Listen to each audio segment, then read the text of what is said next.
ನನ್ನ ಹೆಸರು ದೇವಾಂಶ್. ನಾನು 4ನೇ ತರಗತಿಯಲ್ಲಿ ಓದುತ್ತಿದ್ದೇನೆ. ಇವತ್ತು ನನ್ನ ಪಾತ್ರ ಸಂಗೊಳ್ಳಿ ರಾಯಣ್ಣ. ಮುಚ್ಚುಬಾಯಿ, ತಾಯಿಯ ಸ್ಥಾನಕ್ಕೆ ಬಂದು ತಾಯಿಗೆ ಎಚ್ಚರಿಕೆ ನೀಡೋಷ್ಟು ಸೊಕ್ಕೆಲ್ಲ ನಿನಗ? ಇಲ್ಲಿ ಕಟ್ಟಳೆ ಮಾಡೋ ಅಧಿಕಾರ ಇರೋದು ನಮಗ, ನಿಮಗಲ್ಲ. ಏಕ್ಯಾಕ್ರೆ ಕನ್ನಡಿಗರ ಮಾನಾಭಿಮಾನ ನಿನ್ನ ಕಜ್ಜಿ ನಾಯಿಗೆ ಗೊತ್ತೈತಿ? ಇದು ಕೆಚ್ಚದೆ ಕಲಿಗಳ ಬೀಳೈತಿ, ಅಂಜಿಕೆ ಹರಿಯಾದ ನಾಡೈತಿ. ಕಿತ್ತೂರು ದೇಶಾಭಿಮಾನ ಸ್ವಾಭಿಮಾನದ ಗೂಡೈತಿ. ಇಂಥ ನಾಡ್ಗ ನೀ ಜೀವ ಭಯ ತೋರಿಸ್ತಿ. ಫಿರಂಗಿಯದ ಗುಂಡ್ಗ ರಕ್ತ ಭೂಮಿಗೆ ಬಿದ್ದ ಸೋತ್ವಿ ಅನ್ನೋ ಸೊಲ್ಕೆಳಕ ಕನ್ನಡಿಗರ್ ಕಾದ್ ಕುಂತಾರ.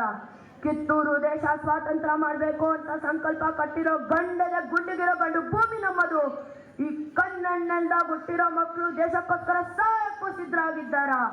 ಅಪ್ಪಣೆ ಕೊಡಿತಾಯಿ, ಕಾಲು ಕೆದರಿ ಜಗಳಕ್ಕೆ ನಿಂತಿರೋ ಈ ಕೆಂಪು ಗೋಧಿಯ ತಲೆಯನ್ನು ಅಡ್ಡಡ್ಡ ಸಿಗಿದು ಹಾಕುತ್ತೇನೆ. ಹರ ಹರ ಮಹಾದೇವ್, ಹರ ಹರ ಮಹಾದೇವ್, ಹರ ಹರ ಮಹಾದೇವ್. ಧನ್ಯವಾದಗಳು.